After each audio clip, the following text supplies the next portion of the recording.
আমার নাম অমর সুর। আমার বাবা শহীদ চান্দন সুর।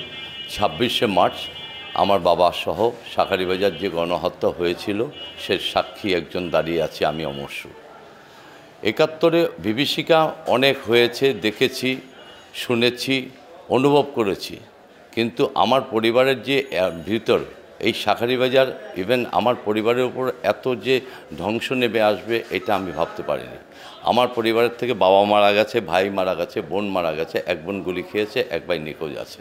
বাংলাদেশের লালসজ্জ পতাকার জন্য যদি 30 লক্ষ লোক শহীদ হয়ে থাকে, তাহলে আমার ওই 30 লক্ষ শহীদের মধ্যে আমার পরিবারের 5 জনও আছে। 25শে মার্চ কালরাত্রি যখন ঘটনা ঘটলো ঢাকা ইউনিভার্সিটি, আমাদের পুরাতন ঢাকায় শহরে, তখন আমি ছোট, তখন ম্যাট্রিক ক্যান্ডিডেট আমি। বাবা ওরা বলেছিল তোরা বাসায় থাক, কিন্তু 25 তারিখে রাত্রেবেলা 2টা-2:30টার দিকে যে পশ্চিম দিকে যে আমার ফাঁড়ি আছে ওখানে হামলা করলো। ওখানে করলাম অনেক পুলিশ অফিসারকে গণহত্যা করলো। ওই দিক দিয়ে সদরঘাট ভিক্টোরিয়া পার্ক দিয়ে ফুলবাড়ি টার্মিনাল হয়ে কোতোয়ালি থানা হামলা করে আমাদের এখানে হামলা।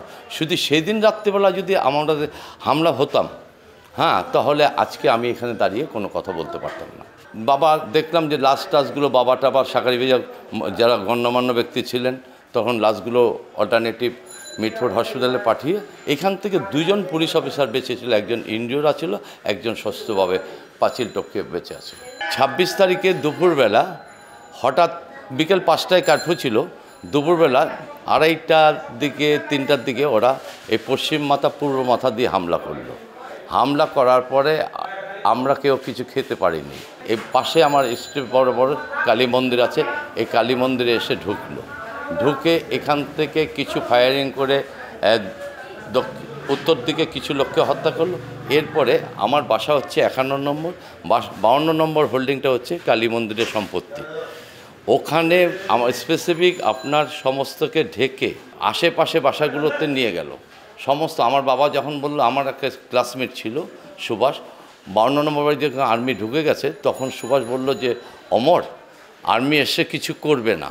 আমার বাবা তখন সচেতন ব্যক্তি, উনি বুঝতে পারলো যে আর্মি এসে গেছে কিছু করবে। তখন আমাদেরকে 3 তলার থেকে গ্রাউন্ড ফ্লোর মানে কুয়োরপাড়ে নামিয়ে দিল। আমি কুয়োরপাড় থেকে পাঁচিল টপকে পাশের বাড়িতে চলে গেলাম। আমার বাবার কোলে ছোট ভাইটা ছিল, একে নিয়ে আর্মিরা পাশের বাড়িতে নিয়ে গেল। নিয়ে গিয়ে ওখানে হত্যা করছে কখন সেটা আমি বলতে পারবো না, কিন্তু 27 তারিখে ভোরবেলা শাঁখারীবাজার তখন নীরব নিস্তব্ধ, একটা লোকের কাকেরও ডাক নেই।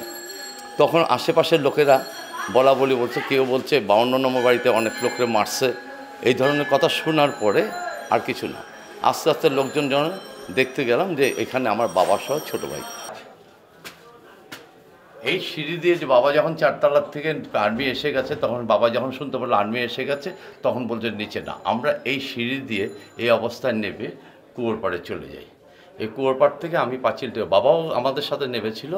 বাবার কোলে যে ছোটো ভাইটা ছিল, বাবা ছোটো ভাইকে নিয়ে উপরে উঠতে পারেনি, উঠতে না পেরে বাবা সহকারে আবার এই সিঁড়ি দিয়ে নিয়েই ওরা 52 নম্বর বাড়িতে নিয়ে গেছিলো। আমরা যখন 3 তলার থেকে নেবে, বাবা যখন বললো যে তোরা নিচে নেবে যা, আমি ছোটো ভাই আরও যারা আছে এই পাঁচিল দিয়ে আমরা টপকে পাশের বাড়িতে চলে যাই।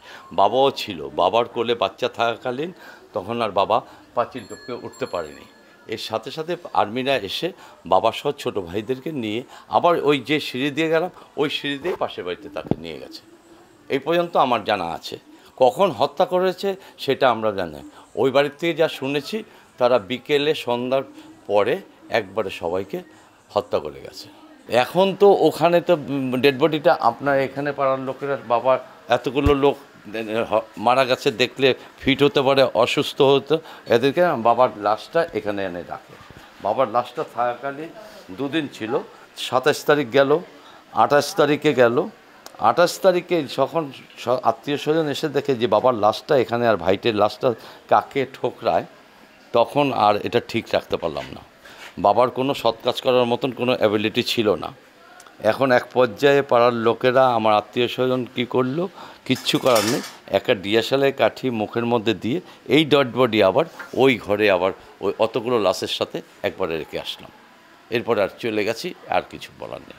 আমি যখন আমার বাসার থেকে পাঁচিল টপকাতে এসে, আমার বাসা 51, আমি 47-এ এসে শেল্টার নিয়ে দেখি যে এখানে গেটটা আমার খোলা ছিল, এই সিঁড়ি দিয়ে উঠে এই দোতলাটার মধ্যে আমরা শেল্টার ছিলাম।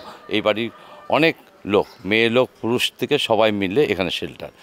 এখানে সারা রাত তো এইটার উপরে যে ছাদে ছিল, ছাদে করলাম আর্মি ছিল। আর্মি এখান থেকে গুলি করে আমার এক শহীদের সন্তান ভাই আছে জগৎভূষণ দত্তকে হত্যা করে, ছাদের উপর থেকে গুলি করে। এরপরে এদিকে পূব দিকে হত্যা করে। হ্যাঁ, এইভাবে চলতে সন্ধ্যার পরে ওরা যখন চলে গেছে না কি কোনো, আমরা তো নিরবস্থভাবে বসে আছি। কোনো এক গ্লাস একটা লোকের সাথে একটা লোকের কথা বলা, একটু জল খাওয়ার মতন কোনো উপায় ছিল না। চুপ নীরব। এই ভোর রাত্রে যখন সমস্ত কিছু আস্তে আস্তে সামনের দিকে যে লোক বসা আছিল, হ্যাঁ, তারা গেটটা জানলা খুলে জানতে পারছে যে একটু একটু আওয়াজ পাওয়া যায়। এই আওয়াজের থেকে শুনতে পারলাম যে পাশের বাড়িতে বলল যে 52 নম্বর বাড়িতে হত্যা করছে। এই 52 নম্বর বাড়িতে গিয়ে দেখলাম যে আমার বাবা সহ ছোটো ভাই শেষ। আমি তো কারোর কাছে কিছু চাইনি, আমি চেয়েছিলাম আমরা যে শহীদ সন্তান একটা স্বীকৃতি পেলে আমার ছেলে, আমার মেয়ে, আমার তৃতীয় প্রজন্ম ওরা জানতে পারতো যে না, এই চান্দন সুর মারা গেছে। চান্দন সুরের ছেলে অমর সুর স্টেটমেন্ট করছে, ওর থেকে গভর্নমেন্টের থেকে চান্দন সুরের নামে একটা সার্টিফিকেট ইস্যু হয়েছে শহীদ সন্তান হিসাবে। এইটা অল্টারনেটিভ আপনার ওদের জন্য আগামী দিনে ভবিষ্যতের জন্য এগিয়ে থাকে।